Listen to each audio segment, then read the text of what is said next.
As you listen to this conversation, you as a businessman, as much as an entertainer, and someone who's been involved with the aid side of the equation, where do you see this recession now taking Africa, especially if it's going to move into the new global economy that's aborting as we speak, especially as we see the shifts from the West perhaps to the East in terms of economic dominance.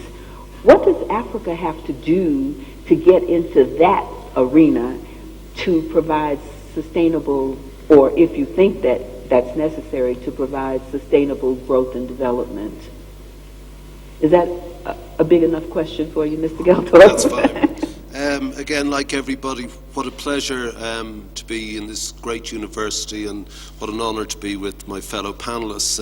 Thank you for welcoming us. There isn't very much that anybody can disagree with what we've heard, and there isn't anything really that we've heard that we don't know.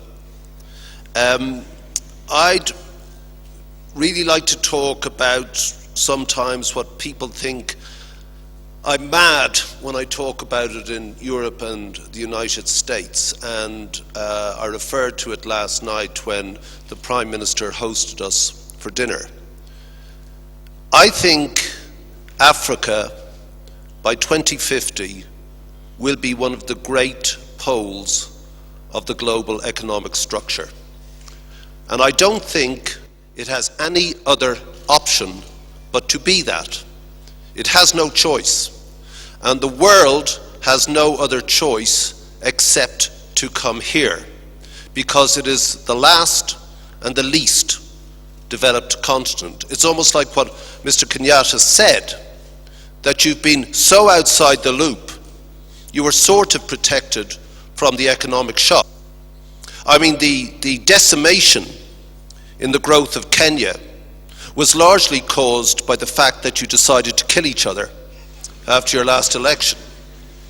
So you saw a net decrease of minus 5% in your exports, a net decrease of 25% in your tourism, and so went on. Of course, the financial crisis aided and abetted that, but you haven't seen a rebounding in investment because there's still a lack of trust about the governance issue in this country, which we've exhaustively talked about. So why would I say that this will be one of the great economic giants? Well, you just have to stand back and look at the figures for Africa. Let's park Kenya, but Kenya is a key part in the argument I wish to make. Africa has got 1 billion people. Half of those people are under 16. Half of your continent is under 16. Those people are rushing into the cities. Urbanization is faster here than any continent on the planet. Today, 62% of the continent are rural, and that will change and reverse itself precisely within 20 years. Now, the growth of the cities is barely containable. The Prime Minister comes from a constituency which has the largest slum in Africa. Well, yes, it also has Karen and the richest part of Africa as well, which is probably a problem for the MP from that region. But nonetheless, last night I said to him that entrepreneurialism and growth will come out of that human turmoil and stew, but it will only be allowed if what my fellow two panelists have talked about, the activation and the allowance of civil society to participate in the economy. Because growth does not necessarily mean development, as one of your interlocutors said yesterday, Managing Director. And so there's been a lot of emphasis on development. But stand back again. Vast continent, underpopulated, contrary to what people believe, which was always one of the impediments to growth in this country. And the other impediment to growth historically was a lack of infrastructure, which still pertains today. Today in Africa there are less kilometres of roads than 30 years ago. And to bring you up to scratch, You need $94 billion over the next 10 years, just on infrastructure, just on roads. You are 8 miles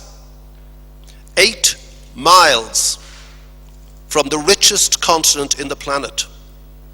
The richest continent, Europe, a market of 370 million people, and the poorest, a market of 1 billion.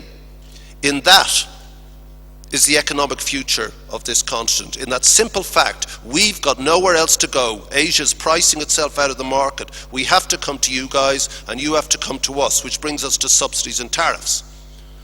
Largely African goods can now be exported into Europe and America relatively tax-free. However, the subsidy regime has been pernicious. There are still barriers to trade, origins of rules of origin regulations, health and efficiencies, which the Chinese impose on people going into their countries as well. Happens all over the place. You'll start doing it when your economies grow as well. It shouldn't happen, but you'll do it. These things will happen. It's there. Man acts in the needs of the moment. Man does not act out of self-interest. If we acted out of self-interest, we'd be doing wholly different things. But we all want, as the book said with relation to Kenya, we all want our turn to eat. But we don't have to gorge ourselves, ladies and gentlemen. We don't have to get fat and stuff ourselves so we no longer think clearly.